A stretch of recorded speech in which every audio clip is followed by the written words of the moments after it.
What's up, Red Letter Disciples? Episode 97. Man, it's been a lot of episodes so far. We absolutely love getting to do this podcast, the we being myself, Zach Zender, and my co-host, Chris Johnson. We are welcoming Grant Skeldon onto the show today, and the three of us have a combined mission to help you, challenge you to be the greatest disciple of Jesus that you can possibly be. If you're a pastor, that doesn't just extend to you, but you can challenge your people as well to be the great disciples. Grant is definitely living that out. He is a next-gen discipleship expert as he works with Think Media and at Way Church in Nashville, Tennessee. He talks about how older and younger generations, what they need from other to really spur discipleship on. Plus, we talk a lot. Grant was one of the first ones I heard talk. He was the first one I heard talk about how younger generations maybe aren't as motivated, let's call it, through the prosperity gospel as past generations, but there's a couple of other underlying motivations that are sometimes harder to detect. And so we're going to take a look at what these other quote unquote competing gospels might be. And so maybe you'll find yourself in one of those. You're not going to want to miss it. It's going to be awesome later today. Before we get to Grant, I want to thank Hope Chest, our sponsor for season 8. This is an amazing organization that does incredible global work. My family has seen their work in Uganda, and my teenage son has actually seen their work also in Los Amates, Guatemala, which is where our church is partnered with them long-term for a decade. The goal is a decade-long partnership that's all about relationship, two-way transformation, empowering the leaders in their village, and then an exit strategy because, well, we don't want them forever dependent on our finance. And so it's really a helping without hurting model that involves multiple mission trips, can be multiple in a year, but over the 10 years, obviously, many trips, which gets people in, I think, a faith discipleship acceleration movement. Like, I don't know that there's anything personally in my life that accelerated my discipleship more than global mission trips. And Hope Chest is a great partner that's doing global mission trips right in the helping without hurting model. And so I'd love for you to check them out. If you haven't yet, go to hopechest.org/Lutheran. There you will find vision trips that you can sign up for. That's the next step. Pastors, don't just do it blindly. Go on a vision trip and see the work that they do. They've got some this summer in Cambodia. I'm sorry, not Cambodia. They got them in Guatemala, Uganda, and Ethiopia. Those three. Guatemala, Uganda, and Ethiopia. Go on a trip. You're going to find it to be super powerful. And I think they're a great global partner. And I really believe every church has a call, not just locally, but globally, to do the work of Jesus. And so thank you, Hope Chest, for being a season 8 sponsor. Before we get to Grant, thanks so much to those that rate and review. Please do that in whatever platform you are listening or watching, if you're able to, and also subscribe and follow. And hey, if you're on YouTube, if YouTube's your favorite one, why don't you put something in the comments too? And let's get some engagement there and ask what questions you might have or anything you might want there. But that would be awesome. We love to know how this is making a difference in your life. And I believe Grant Skeldon will do just that. He's a man wise beyond his years, and I'm really happy to know him and happy that he came on to the podcast this season. So without further ado, let's do this. I am pumped today, Chris. Yeah. We've got an amazing guest coming onto the Red Letter Disciple, Grant Skeldon. He is the next gen director for Think Media with the Q at the end, THINQ. Man, they are doing incredible things, helping the world navigate the intersection of faith and culture, really talking about a lot of conversations and topics that I think are so important for the overall church. Grant is also on the preaching team at Way Church in Nashville, Tennessee. And as long as his wife, Cheyenne, they serve as the director of cultures at the Way Church. Huh, that sounds interesting. Yeah, it's pretty cool. Yeah. He's written articles and books all about discipleship and next gen. And when he's not building the church, you can find him playing spike ball, Super Smash Brothers, or eating burgers, smashing some burgers downtown at Jack Brown's. I just went to that website. It looks fantastic. The Jack Brown's? Yeah. So there you go. Grant, what's up, man? How you doing today? good to be a part of this. I'm trying to figure out how y'all knew that. Did I fill out a form or did you guys do research? Well, we That was got a awesome. team of 7 interns that they just follow you around for a couple of weeks. The podcast. Yeah, we made this. I think we made this website called grantskeldon.com, and then we just grabbed it right off the website. Yep. So, Man, I gotta check that. I do not. it was I somewhere do else. I not don't have know. anything about the burger place or Spike Ball. I don't think I have. You really don't? Oh, No, okay. I don't. I don't think so, and I don't. You don't like burgers? Oh no, I mean the fact y'all knew exactly. I mean, I don't know, like you almost Googled and found it in some other intro somewhere. Anyway, I don't want to. I don't want to get us lost on something random. Got to be careful what we say out there, right? But Yeah. hey, man, you wear many hats alongside of your wife, Cheyenne. One of them is, I'm just curious about this position, the directors of culture. I don't see that as a job position in many churches, and you guys are doing that at Way Church in Nashville, Tennessee. So tell me like what that means. What does that entail?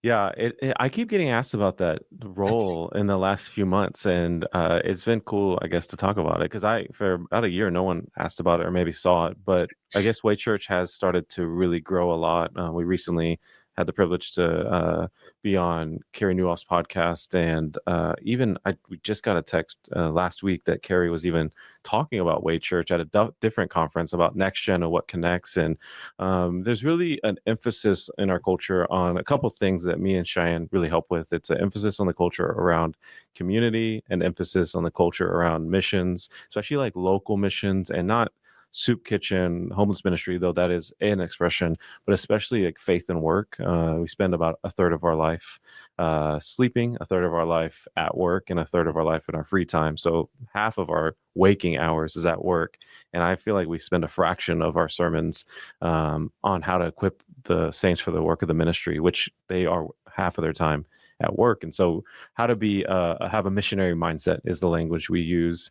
And so community, mission, and then discipleship.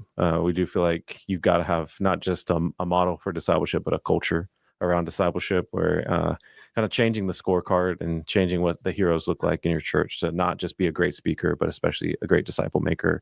And all those things take a lot of time. The classic quote by Peter Drucker that culture eats strategy for breakfast. And when you start a church, it's very easy to just copy the strategies of what's worked for other churches and not even ask, why exactly are we doing this? Or why do we, like talking about community culture, like why do we give people like 5 seconds to talk to their neighbor to say hi and actually think that there's community happening at church? And how many good friends have actually happened through that? And so it's a unique role where I get to, and my wife get to like assess the culture and say, hey, are these the best vehicles for our values? Because that's a lot of the language you use is like, if this is truly our value, do we actually have vehicles for those values? And if we don't, let's just be honest, and then let's get creative. That's really cool. And I think it's fabulous. And one of the things you mentioned for director of culture, which is why, we're talking today is we're kindred spirits on that word discipleship, disciple making. Like that's what we really believe. And so I want to know, how you're building discipleship, that culture of discipleship at Way Church.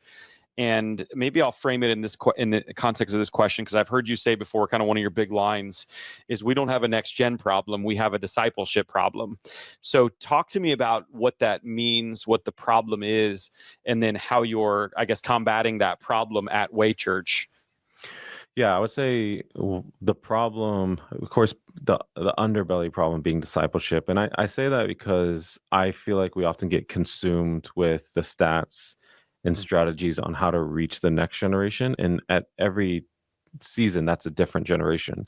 When I was younger, I just had my birthday yesterday. As I'm becoming an old man, if you will, I remember millennials used to be the conversation for a long time, and there was a time when Gen X was the conversation. Gen Z is currently the big one, but the Alpha generation is right behind them, and I believe it's like in a few weeks that the Beta generation is starting to be birthed, and so.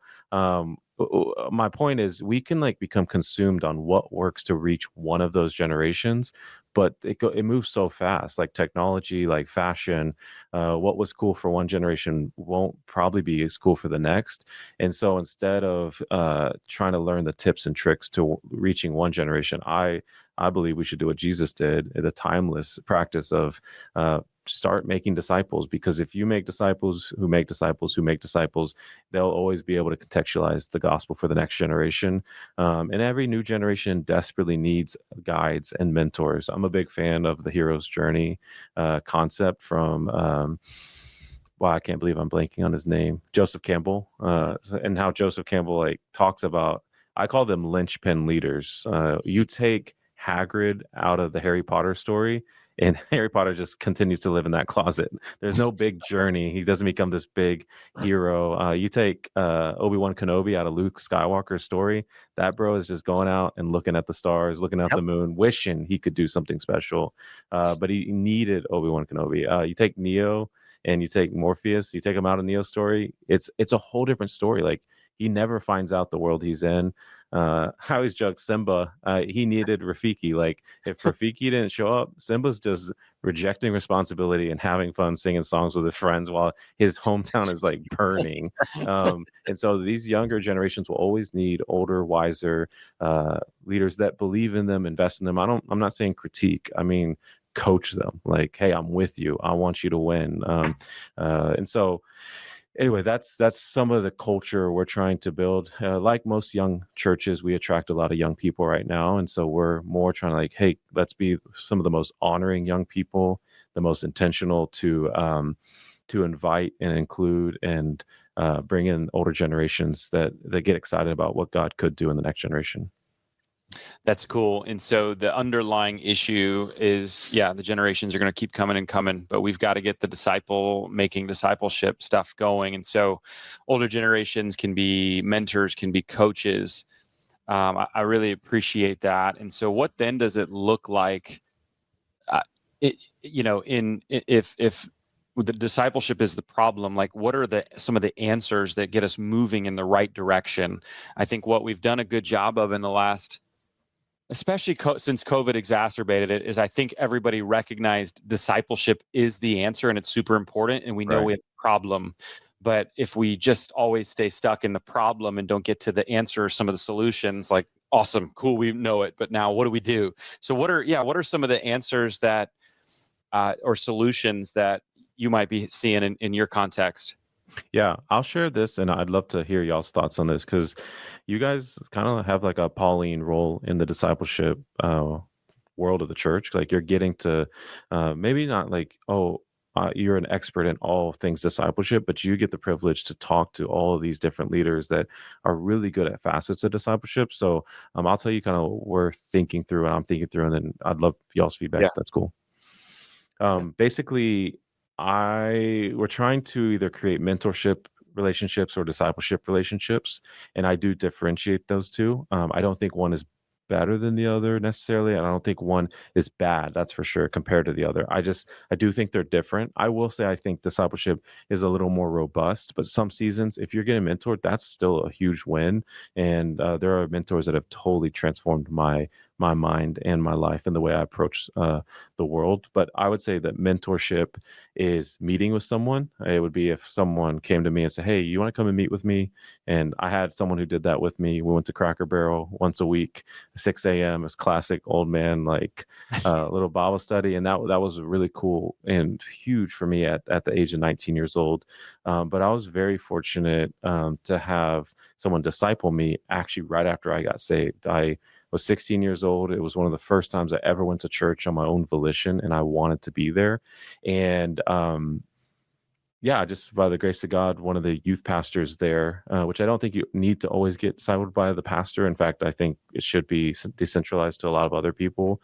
But it was, a privilege to have the youth pastor reach out to me and say, basically, after hearing my testimony, hearing that I'd been a Christian for about 2 weeks, he said, is there any chance you want to take your faith seriously? Because I know you're saying you don't have a lot of Christian friends, and I know you're saying you don't want to go back to your old lifestyle, but you don't know what the future looks like. He's like, what if I took you under my wing? Would you be open to that? I'd love to disciple you. But he did kind of throw down the gauntlet and give a challenge. Even I would say a little bit of a ultimatum. He's like, I'll disciple you if you like give everything to reach your school for Christ. And at the time, I think I was looking for a mentor of sorts, and I didn't have a Christian dad, and I was who's not looking for like a bigger purpose than themselves. And so to have like this vertical relationship with God that was newly formed, and then have a vertical relationship with someone saying, follow me as I follow Christ, and then have a horizontal mission to reach my school for Jesus. It was like, in my opinion, you take that out of my story, I definitely am not who I am today. I always say the biggest day of my life was when I got saved. The second biggest day of my life is once I started getting discipled. And if you take this part of me getting discipled out, I think I would have just wandered and definitely compromised and probably fell potentially into a lukewarm faith, because we so treat salvation like the finish line, and I would have too. And so he kind of made it feel like the launching pad. He's like, now you're in. Now let me show you like this whole world you don't know. And so where we're thinking is like mentorship, come and meet with me. Discipleship, come and follow me. What we're finding is that it's hard for a lot of people to disciple someone, not because they don't care, it's because they just don't have time. And so where mentorship becomes really hard, and I try to say, are you thinking mentorship? Are you thinking discipleship? Because mentorship would be like, hey, let me see if I have time to add one more thing to my schedule. But I would say if mentorship is adding something to your calendar, discipleship is including someone in your calendar. And so it's not like you need to add one more thing to an already busy schedule. It's including someone, but you do got to get creative. You got to be vulnerable enough to invite some people in. But if you find the right hungry young person, who often young singles, especially, they have so much free time. That's where we're finding a lot of benefits at Way Church, is they can join these people's world if they make the time for it. I'd love to know though, what are y'all seeing, and especially the challenge, if you guys have any feedback for like church plants, because I'll be honest with y'all, is like I'm at a place where I'm more like, if I'm doing a sermon on discipleship to our church, I'm almost I jokingly say this, but I say I'm going to train you to trick older people into discipling you, and I'm going to teach you how to make disciples. But I know some of you guys have never been discipled, and I'd love to teach you how to get discipled so you can make disciples. Though I do not think you have to be discipled to make disciples. It does help. It is hard, not impossible, but it's hard to give what you've never received. But as long as you're spiritually a couple steps ahead, you can say to someone, follow me as I follow Christ. But in our place, we're kind of more training them to trick others to disciple them, because it's a lot of young people. Yeah, I love it. Some of the things, that I think are really powerful about that is I do feel like where churches have gone wrong and are maybe starting to pick up again, at least we're seeing in growing churches, like the thing that the guy did for you to say, I will do this, but you need to do X, Y, Z. Like he threw down a pretty big challenge to you. Yeah. And I feel like that's one of the greatest things with discipleship is it's a challenge. Like you look at the words of Jesus, that's what we teach. Like I'm not saying it's easy to do, but it's easy to understand. Like just do what Jesus said. Like it's a simple solution, but hard to do. And I feel like we're kind of, we've done the grace-based theology that gets you to the finish line, salvation, which is fabulous. And we need to continue and have that message anywhere and everywhere and all over the place. And now with that, here's what it practically looks like for you. And so here's what it looks like. So let's do this. So that's what I love about that mentoring and discipling that he did for you, is he really challenged you. And I think people are up for a challenge. They recognize and realize that they need something new.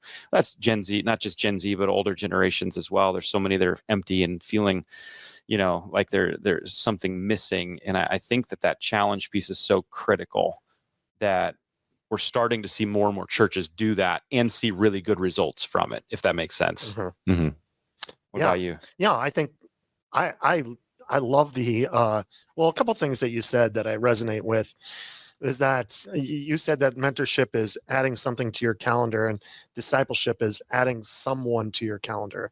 And I recently planted a church less than 2 years ago, and same thing. In the beginning, I went around to 20 and 30 somethings that were unchurched, and I just took them out to lunch and said, why do you not go to church anymore? And they gave me a big laundry list of ideas and kind of put it together in an Excel file and went back to them and said, hey, you want to come to this church? And out of that, we had about 200 people show up to the first service. And then I had about 10 of them come to me and say, hey, would you mentor me?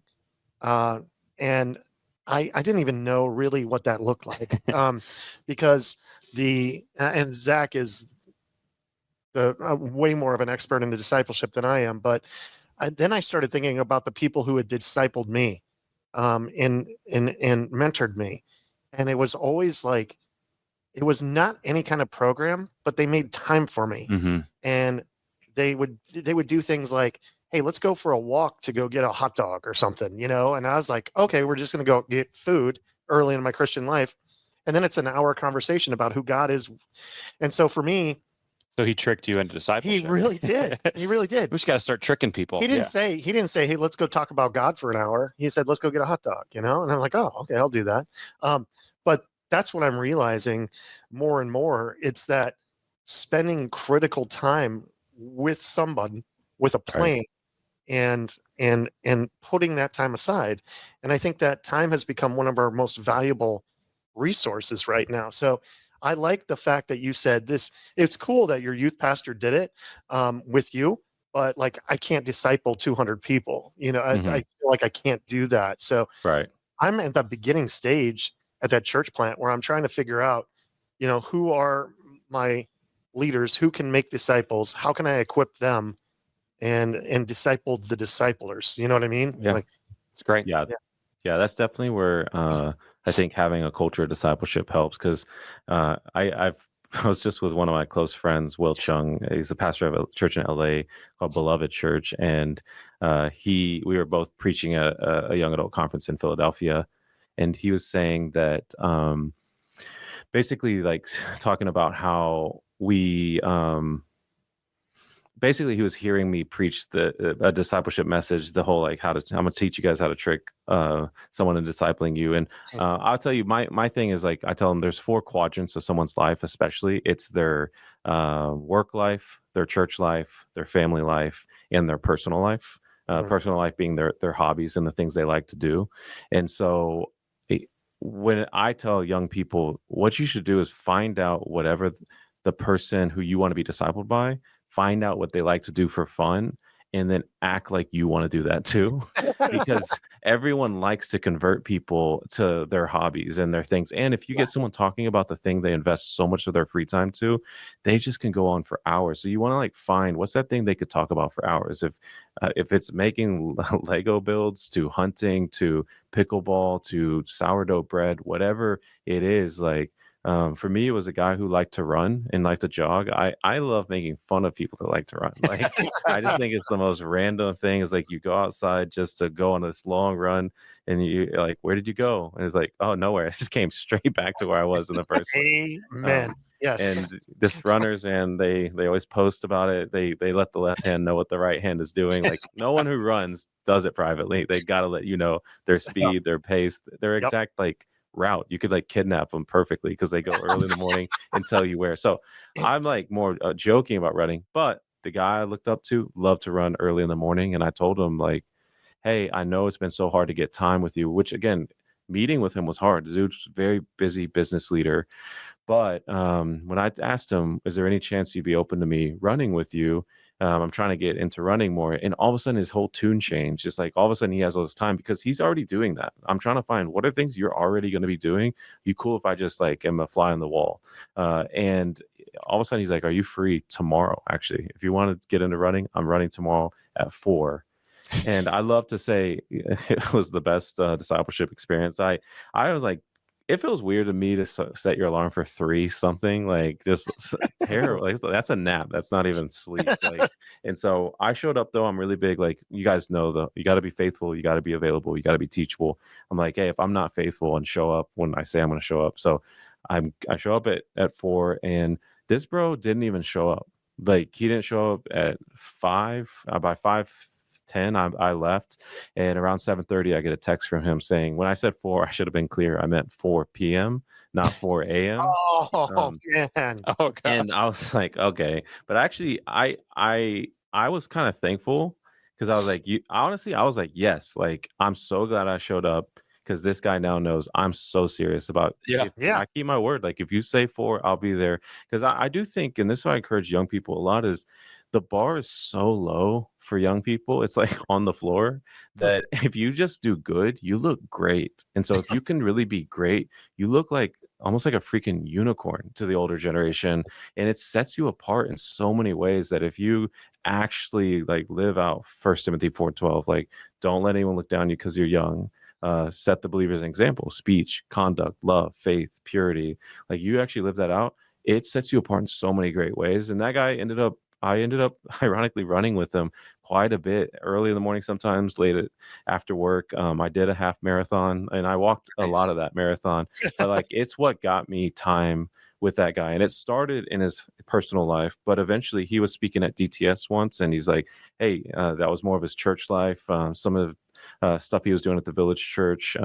Definitely got time with his family and with his wife, and just meals. And you kind of, yeah, you're again tricking your way into their life. And I say trick just because I do believe a lot of the older generation does want the next generation to thrive, wants to help. It's just they often, in my experience, have the excuses that I feel like to them are very warranted. Is usually I hear, I don't have time, I don't feel qualified. Who would ever really want to get discipled by someone like me? What do I have to offer? I don't know. No one ever discipled me was the third one I hear a lot. Or fourth, because no one discipled me, I don't know how. Like, I just don't know how. Yeah, just a lot of I don't have time and I don't feel qualified essentially. And I think that helps them feel like it doesn't have to be like you're this amazing theologian or orator. Just, are you spiritually a couple steps ahead of me? And usually that's what I've started to ask the question to them, is like, not do you feel qualified to disciple younger people? I'll just ask, do you feel spiritually a couple steps ahead of younger people?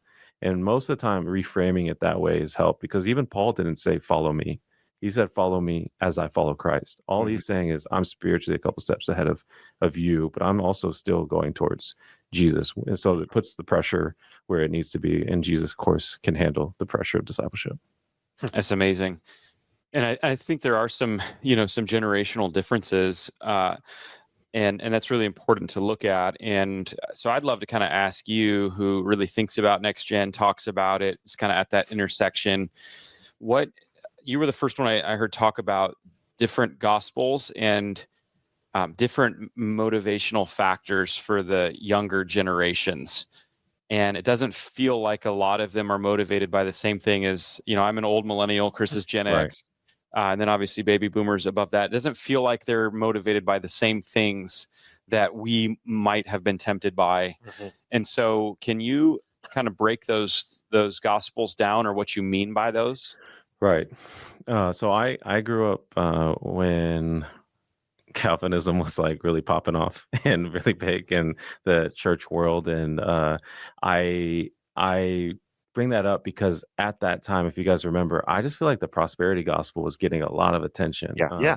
A lot of, if you guys remember, even like sermon jams, there used to be like these cool little, before TikTok, these like clips that were a lot of times John Piper just Really? talking a lot of, like I loved the stuff he was saying, but it was like really this warning of like, don't fall into the trap of the prosperity gospel, which I think essentially is kind of using God as a stepping stone for you to also prosper. And I always want to differentiate. I don't feel like, though there are some, I didn't see, because I did get a lot of time with people who were labeled prosperity gospel churches, and I would say rarely did I ever see anyone who was like just trying to use God. I would say it was this like two-part deal of like, God, I love you, but I do kind of expect, because of my relationship with you, that you, of course, give much blessings in a prosperous way. So it was both and. It wasn't like I'm a master over you, you're a slave to me, and you're supposed to give me this, like a genie in a bottle. I never saw that, but it's still this subtle thing where it's like, would you feel like he had betrayed you, though, if he didn't give you prosperity? And I do feel like it would feel that way.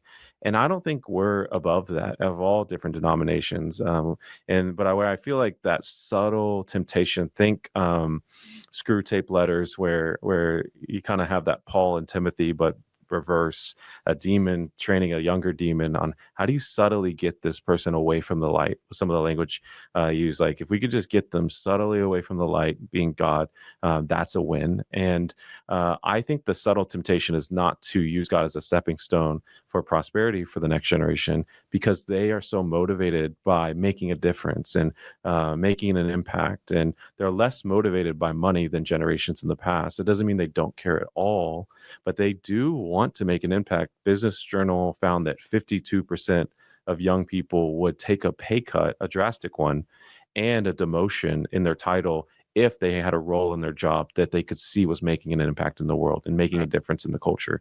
And so they are more motivated by make a difference. And so what I started thinking is, I feel like what young people are getting tempted into subtly is this relationship with, like, the, instead of the prosperity gospel, I'd say the purpose gospel.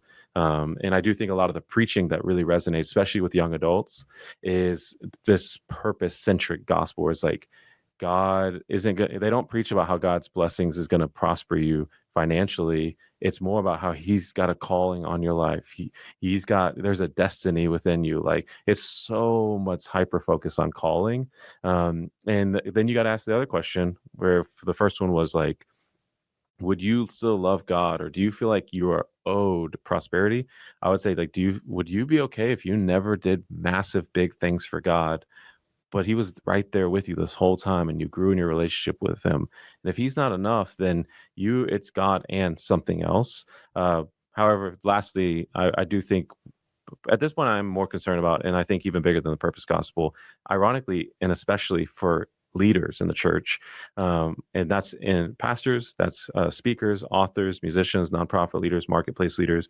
I think the temptation for us is to not fall into the prosperity gospel, but to fall into a platform gospel, where we use God as a stepping stone to our platform. And so where prayers in the past used to be like, God, if you could just raise my finances and allow me to maybe get this home, what we could host in your name and what we could do for your name and give and for your name. And I feel like now we kind of pray like, God, if you could just give me a little more platform and what I could do for your name and who I could reach. And it's a focus a lot on platform. I mean, I think it's always been the temptation of Christian leadership is doing more for God than being with God.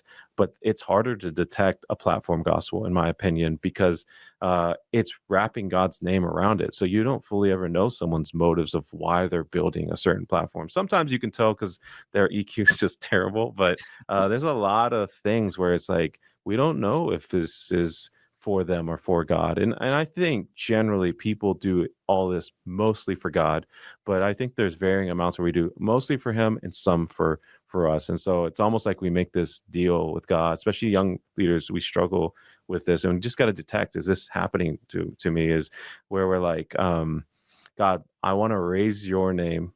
I just subtly hope that you could raise my name with your name. Yes. But the Bible talks about how we're supposed to decrease our name so that we can increase his name. And so it's something that I think is an acceptable temptation in the church that I don't feel like is talked about enough. And I think it robs us especially of anointing and authority, because you can hype things up, you can bring passion, and but man, anointing, in my opinion, comes from God and God alone. And I think that's why you do see a lot of young, passionate Christian leaders. You don't see too many who have, I feel like, anointing or especially authority, because that has to come from the grind. And I believe pure submission of like, this is for him and him alone, even if no one ever gives me any credit. But that's where I think God's like, I can trust this heart and I can trust this desires, and I'm going to put my hand on that person. Man, you just that was a lot to unpack, and that's really, I have not thought about like the platform gospel. But yeah, that's there. I had a really good friend who was working in Christian publishing, and she was like loving her job, and she kept getting promoted. And then one day she came to me. She was going to our church, and she goes, I just came to this realization that my company has been using the name of Jesus to sell books. Like, we are not promoting Jesus. It feels like, and then she goes, I feel gross. It feels like we're using Jesus to sell the books. She goes, I want to work for a Christian company that uses their money to promote Jesus. And that's exactly where she went. Yeah. And it's just, that just struck me what you just said, because it's like so many times, and I think also unwittingly sometimes, a pastor, will put Yeah. a reel up, and then they start to grow their platform, and then ego kind of comes alongside, and it's not something that happens overnight. I could see this. It's You just never know. I don't know, man. That's a really good point. Yeah, and it's again, it's so hard to detect because it's like, hey, we want to reach numbers because we even Right. have the sayings like every number is a person, every person is a story, every story is a soul, and every soul is an eternity. And it's hard. I mean, any of us who are writing books, and there's Mhm. even a pressure like never before on every role. But ironically, you talk about like publishers or pastors, even like. I feel like for a pastor, it's no longer enough to just be a pastor who Right. shepherds Right. a congregation. Now there's a pressure of I've got to be a pastor to the internet. I've got to be a pastor that can give cultural commentary on almost everything. Like I've got to be a pastor that people have heard of, Mhm. basically. And that pressure just didn't exist before. You weren't. It's so funny. I just thought about this before, but if you are a pastor of a large mega church, like let's say 4,000, 5,000 people, and you don't speak at conferences, you're kind of like, oh yeah, he just doesn't do that. Like, because that's what you've got to do. But there are some pastors like, I'm just not interested in that. I am just Mm. going to shepherd these people. And you're kind of like, man, I respect that. Yeah. It's like it's really abnormal. It's the exception, but that used to just be everyone. Like there wasn't opportunity to build on the backs of people, and so it's such a subtle thing that I feel like every generation we're gonna struggle with this like subtle temptation to use God for what He can offer Yeah. rather than just simply pursue God for who He Well, is. we just interviewed this amazing therapist, Christian therapist, and he developed this idea for a book.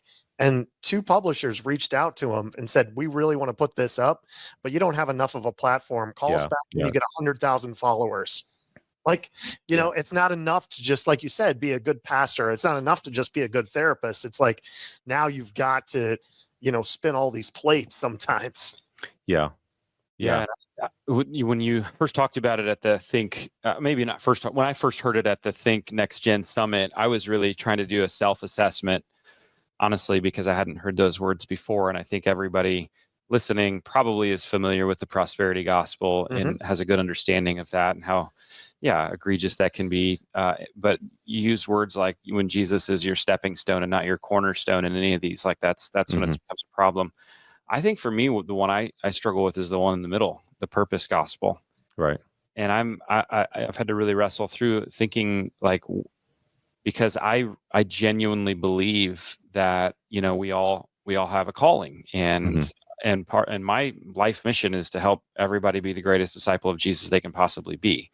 I'm a fourth generation pastor, so legacy is really important for me. Like I want to know that I've made a difference. Hmm. You know what I mean? And that can be really a healthy competition that I have with myself. It can also be unhealthy, and I don't always know when I've crossed the line.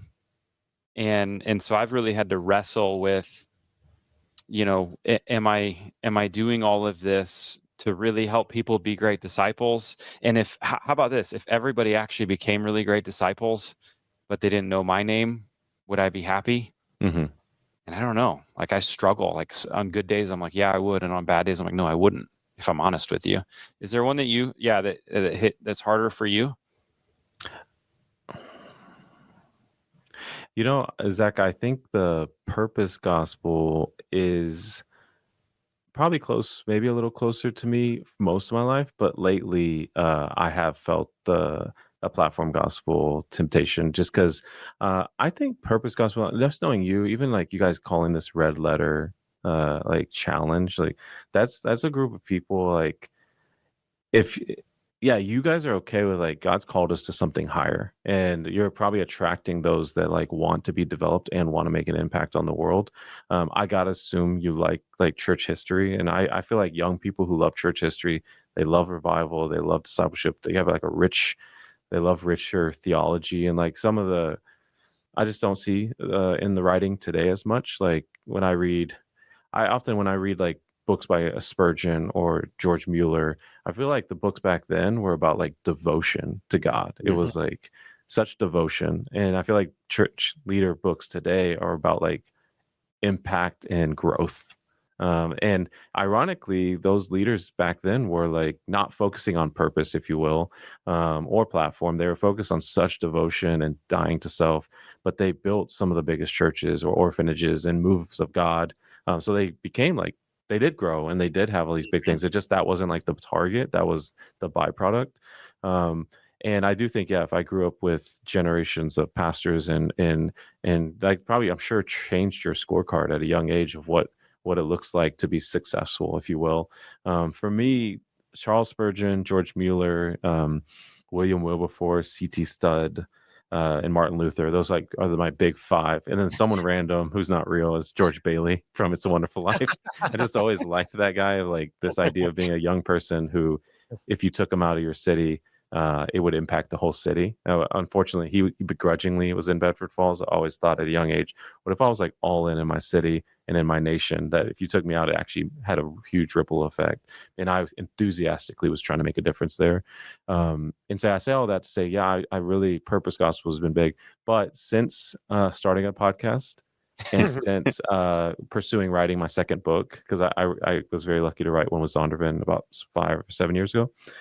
Then I am thinking more platform stuff because I was like, oh, I got to get these, or it's again, that pressure, the pressure pastors feel, the pressure new authors feel of like, you get told what you need to have in order to do the things that you want to do to reach more people. And then you're like, okay, well, I guess I got to think more platform like.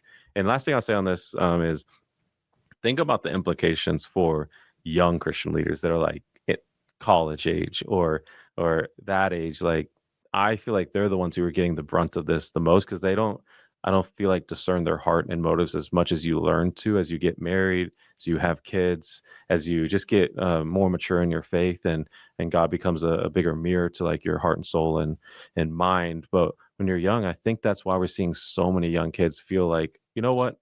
I'm not even going to try to get a book published because who's going to definitely publish me? I'll just write my own book. And you actually can now. Or I'm just... I want to start preaching, but I definitely don't want to plug in or submit to authority at my church. Right.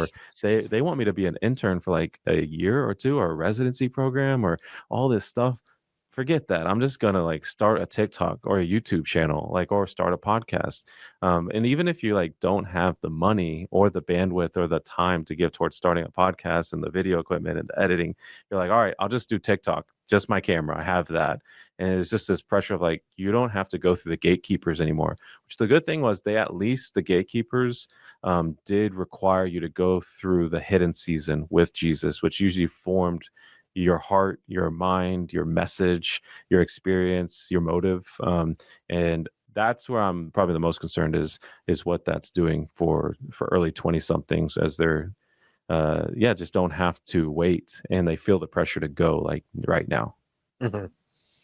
Yeah, that sort of fast, it feels like things can get, because they can get fast tracked. Everybody, I shouldn't say everybody, a lot of people want to pursue that fast track because here's the secret and the success for how to get X, Y, and Z and run this play and do this. And you've got a company over here that can tell you how to get this. And it's like off and running. And sometimes what is missing the most is, and underneath all of it is like, there was never anything long enough created that brings the wholeness and the richness out of it. And then now they're trying to keep up with that demand while they're not even built up inside. And the perfect example I have of what you just said was I had a girl, she was a junior in high school and she had been coming and being discipled for like a year. And she was like on fire, right?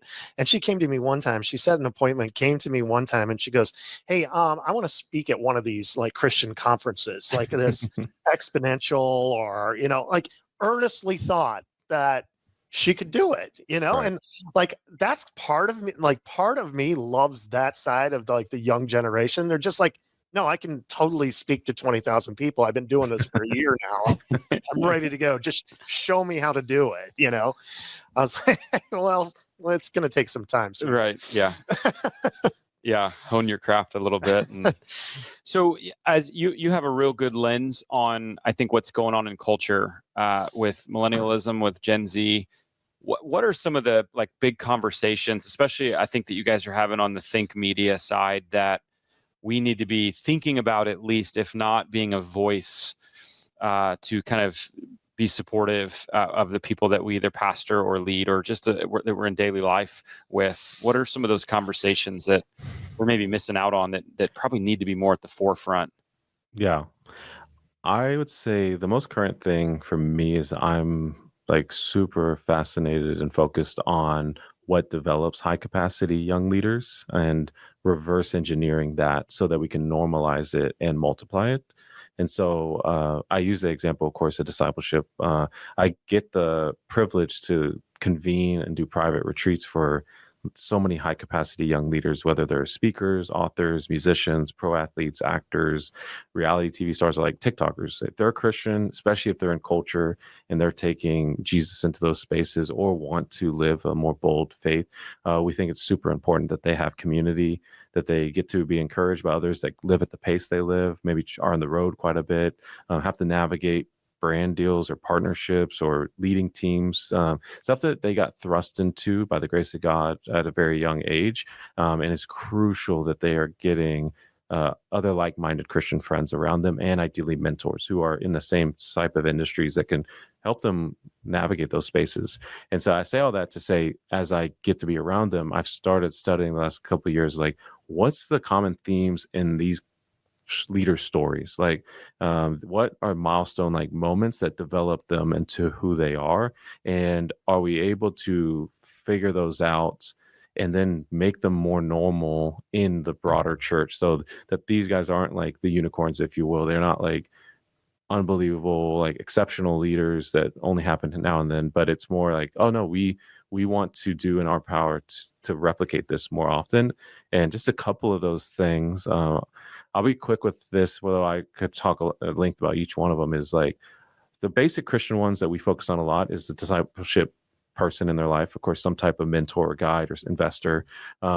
And then the second one is the I see in you moments, the like I see in you, like verbal affirmation of gifting or character within them at a young age. A lot of high capacity young leaders I know, when they're in their teenage years or early 20s, had some older mentor, and they had, and that isn't always the same person, but had some one or several people affirm giftings in them. And it makes me think of 1 Timothy 4:12. I already quoted the Yeah. don't anyone look down on you because you're young, but I never have seen someone yet keep going 2 verses down, where this next gen passage actually then brings up elders, and it says, do not neglect the gift you have, which was given to you by the prophecy and the counsel of elders. And so I actually call that not the next gen verse, but that's like the multi-generational church verse, where it's these young people who are great and they have these things that they can do. But he says, but of course, don't neglect the gift you have, which is this gift. Well, I would say every young person, especially in high school and college, especially Christian, is often looking for their gift. Like, what's my gift or my purpose or my thing that's going to make a mark in the world? And this is saying, don't neglect the gift you have, which was given to you actually by the prophecy and the counsel of elders. And I believe that's those moments where we affirm that and speak over them, and maybe even ideally pray. Can I just pray that God fans that into flame? Which is the second time we see that, where he says, fan into flame the gift you have, which was given to you by, I think it was his mother and his grandmother, who prophesied over them, is what it says. And so I think that's a very powerful thing. We as a church have got to be really good at verbally affirming the gifts and the character of young people, even if it's like, hey, I noticed you do this, when a lot of people your age don't do that. I just want to say I noticed that, because the more you get these compliments and these affirmations from people older than you, we kind of start to lean into that identity even more, or that gifting, and we fan it into flame. And so a lot of high capacity young leaders I know, they could tie back some of the giftings they're doing now to receiving that affirmation at a young age. But the other two big ones I would say, and I've got about 9, but there's other two big ones I feel like are pretty consistent, is how I call it ridiculous responsibility. A lot of high capacity young leaders have a moment in their teenage years or early 20s when they were thrust into big responsibilities that they did not deserve at that age. And it was a sink or swim moment. I would even assume you two both have a moment that comes to mind where someone older is like, hey, I'm going to have you do this tonight, or I'm going to have you take over this. I'm going to give you this responsibility. And I think that with care, and not like, hey, figure it out, and I'm not going to help and you better have it ready, but more like, hey, I'll be here if you need help, but you got to figure it out. And if you need me, call me, but don't stretch yourself. Like, you got this. And I could see story after story, as now I'm even interviewing older people. Like, I got the privilege to talk to John Mark Comer a little bit about this. I got to talk to John Tyson recently about this. Like, did these moments happen in your story? And it's always funny to hear with them, like, just laugh and say, yes, there was this guy who let me preach when I was like an intern, and I was terrible. And then they walked with me. Or a guy who's like with the Bible Project, big time in the Bible Project. He's like, yeah, they put me as a manager at my first job. And it's because like half the staff was stealing. So they knew I wasn't stealing. So they Don't thrust steal. me into being a manager. And Yeah. the guy, Michael McDonald's his name, he's like, and I just took that opportunity to be like the best manager ever. I wanted them to keep me as a manager after those 2 weeks while they found a new one. And they did. He's like, I fired 2 more guys I found stealing. And so the guy trusted me, and he became a manager of a restaurant soon after and sold the restaurant to Wolfgang Puck. Oh, And wow. it's these like moments that you realize, hey, I can lead. And you get your 10,000 hours way earlier because someone didn't just see something in you and verbalize it. They thrust you into responsibility to figure it out and refine it and get your 10,000 hours. And then lastly, a huge one, and not everyone gets this, but the best of the best leaders I found, they always have someone like this, is I would say someone who like basically puts their neck on the line for you, who's like, I would call them a slingshot leader, basically. Like, they see your vision after a period of time. They see you're making traction, and they kind of ask, hey, I see you doing this. When are you going to take it to this level, though? Why don't you do this?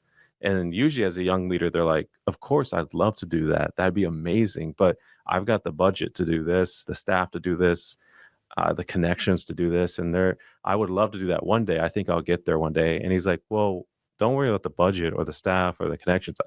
I got you. Like, I'll help you make that vision happen.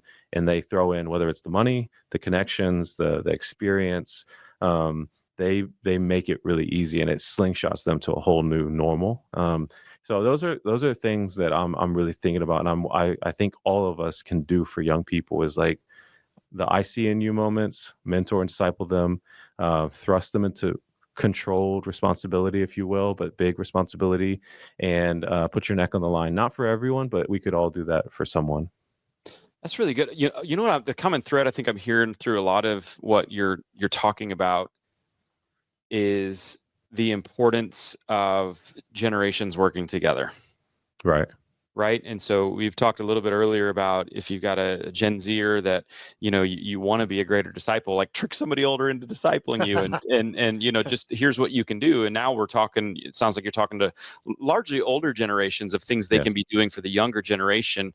And I think that's so beautiful that there's something, that each generation can bring to one another. What would, maybe an overarching question over all of that, if a church is, there's all sorts of pastors of different size churches, some that have multi-generational, some that are more older, some that are more younger. But let's talk to a pastor who wants these generations to come together, but isn't sure how to do that. Like, what are some tips or something that you might give to that pastor to kind of get them started, if you will? Right. And to be clear, is this because I have a pretty intentional plan and response. If it's a church that's like, we have some older generations, we have some younger generations, or we have more older generation but some younger, and how do we bring them together in a healthy way? Or are you saying this is a church that has like almost no young people and they're trying to figure out how to reach young people? Yeah, let's go more with the we've got a lot of older people and some younger people. Perfect. Okay, great. Okay, because the other one is hard. It's like, go be a missionary, which is just not. It's never the easy answer. It's either like, you've got to go be a local where young people are, or you have to really, really be intentional with the youth that you have. who will become young adults, which is the long plan. But you got to be intentional where they want to stay because you were so intentional, like no one else will be. But for the people that, which many churches I believe are at, where it's like we have mostly older people and some younger people. I think there's a lot to learn from the movie Remember the Titans in this, and You always got to I smile when you're mentioning these movies. You got a lot of movies that you. I'm a big movie guy. In fact, like this year, I'm fasting from movies because I watch so many movies.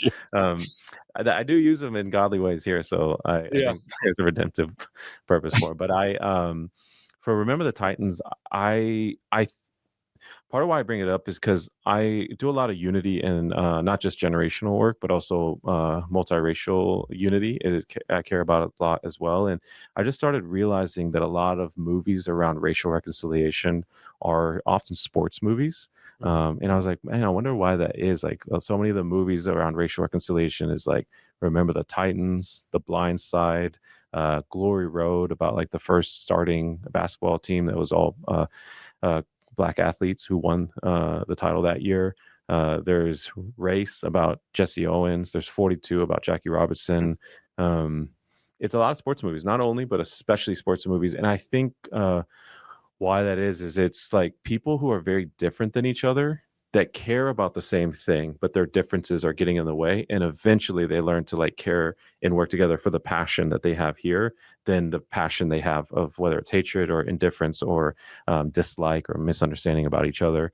But what I do like about Remember the Titans, especially that we can learn from that movie, is in most of these other movies, they try to act like there isn't racism or the elephant in the room.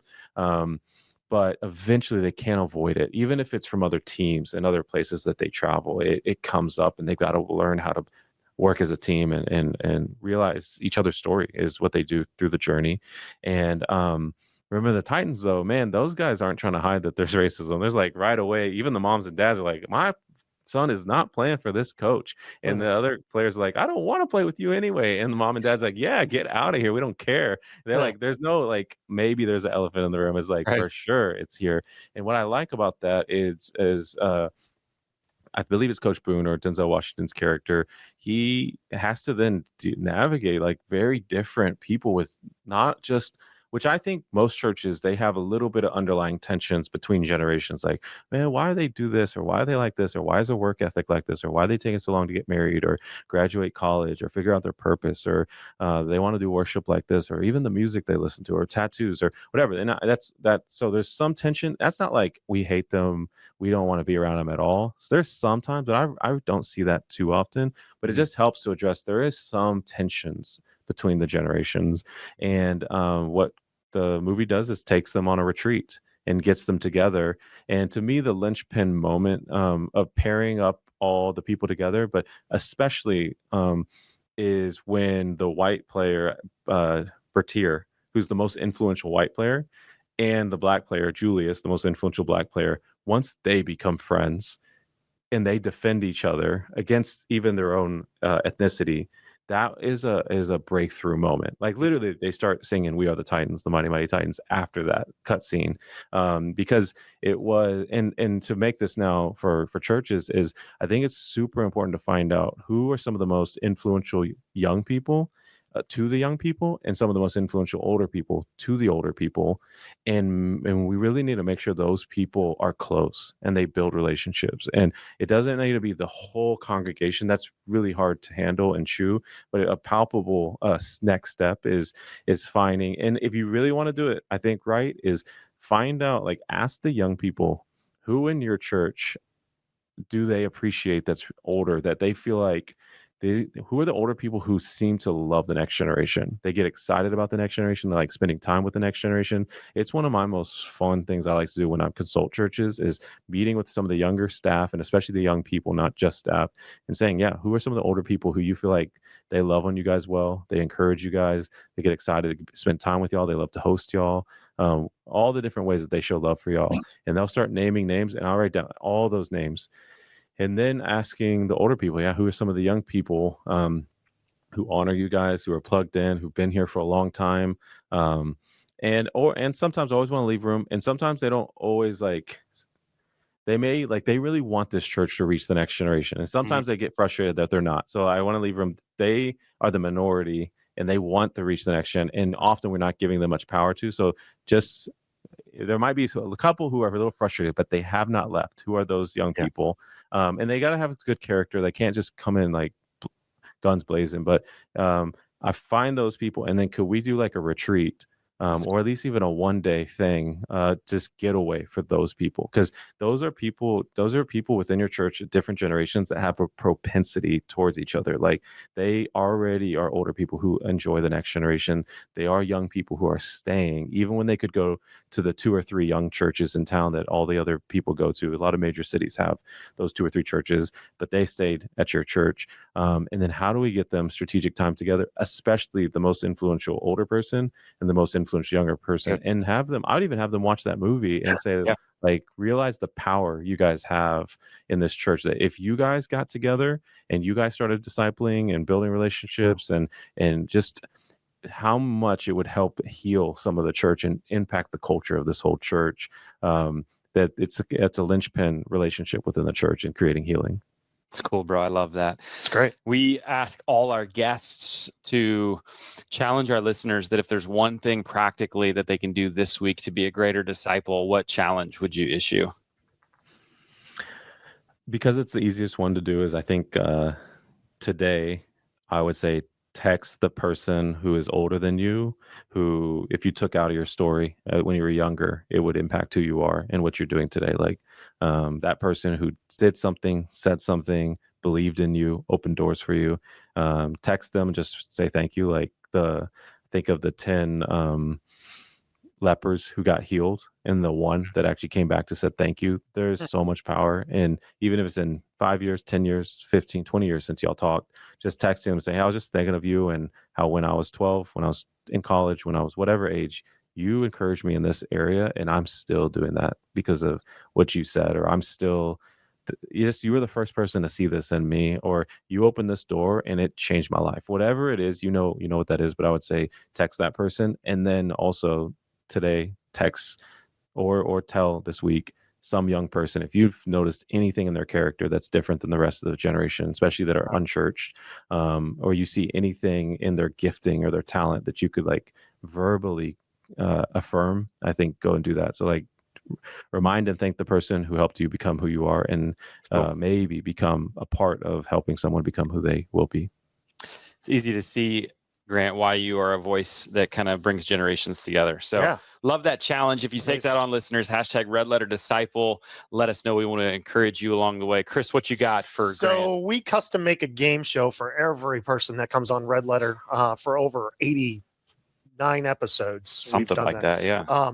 So we saw on your bio somewhere in the interwebs that you share a hobby that both of us really enjoy, and that is consuming hamburgers. And I love that. Zach's a big, Midwestern guy. He likes the hamburgers. So we are going to have you decide what is the best fast food burger in the world.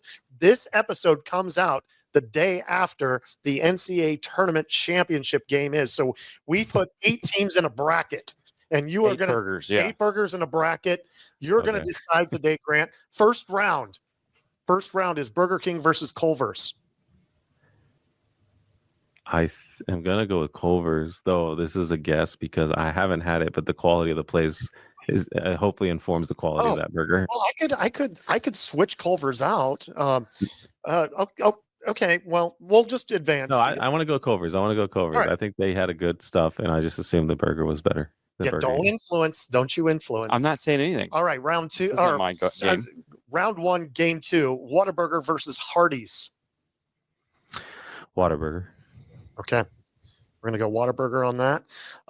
Round 1, game 3, McDonald's versus Sonic.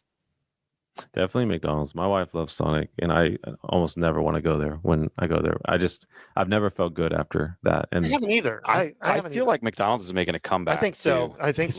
Last few years. I think so. Okay, final game in the first round. It's Wendy's versus In-N-Out. Oh, I mean, for sure, In-N-Out. Okay. First, Wendy's, dude. I mean, I know. Listen, I didn't want to reveal the seeds, but okay. Semifinal round. We've got Culver's versus Whataburger. Whataburger. Okay. I mean, it's a heavy burger. They actually are putting stuff in there. That's a bit of an upset, but okay. McDonald's versus In-N-Out. In-N-Out. I think, Okay. yeah, just go ahead. But once you said In-N-Out, that's a big deal. Okay.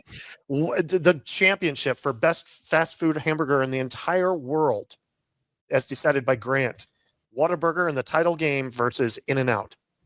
So funny, that's like the controversy of the two No. that get put And here we together. go. Here we are. Yeah, Here well, we and are. I'm a Texan, and that doesn't mean I'm picking Whataburger. I'm going In-N-Out. Whoa.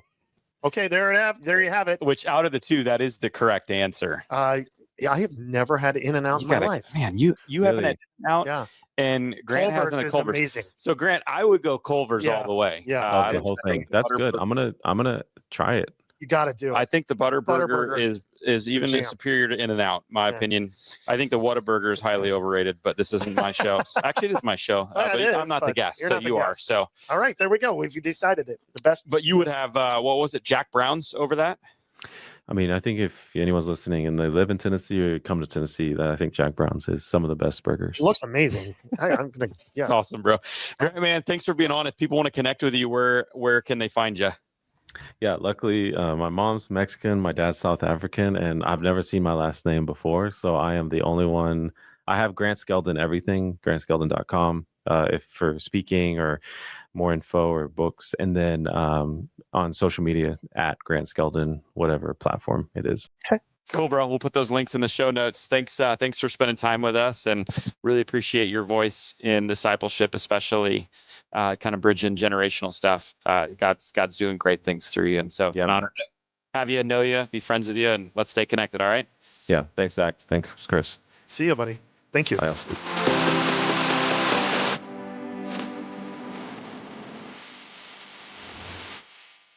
Well, Grant, thank you so much for being on the Red Letter Disciple podcast and for opening my eyes to see that I don't want to use Jesus as a stepping stone, whether it's prosperity, purpose, or platform gospel. Oh man, I think I can see myself in all three of them, but especially in that purpose one. And I've got to be careful there. And so thank you, Grant, for that. And also the wisdom and what I shared in the episode, just the focus of discipleship to do it really well really does require something of both the older and the younger generations. Like, let's do this together. And I think Grant offered some really awesome wisdom and perspective. If you want to connect with Grant or the things he talked about, we've got those links in our show notes, as well as our sponsor, Hope Chest, so that you can get into a vision trip this summer and get connected with a global partner that's doing amazing things. Hey, we've got a couple episodes left in season 8. Next week is Drew Formsma. Drew is his family was reading the newspaper when he was just 7 years old, and reading about a family that lost their bikes. And through a simple act of buying 2 bikes for this family, it sparked him on a journey to be generous every day. Still in his young 20s, Drew is making an impact in helping people live more generous lives. He was speaking on stages about generosity at age 14, writing a book on generosity at age 16, and now formed the Generous Kids Book Club, which is impacting tens of thousands of lives every year and instilling the joy of generosity into kids. So I can't wait for you to meet Drew next week. So don't miss it. Like, don't miss out on Drew. And the way you don't miss it is subscribe and follow. That way it'll show up. And while you're doing that, pushing those buttons, if you want to rate and review us, that'd be really cool. So we'll see you back next week.